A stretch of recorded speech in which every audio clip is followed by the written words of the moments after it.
কলকাতা থেকে জার্মানিতে আসার আজ ৪ মাস হলো। ৪ মাসের একটু বেশি। ঘড়িতে রাত 10:45।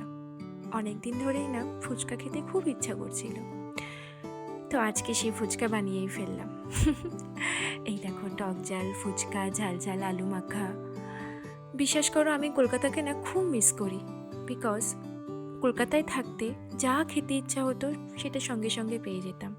তার কারণ আশেপাশের দোকানপাট। বাট জার্মানিতে এগুলো কিছুই নেই।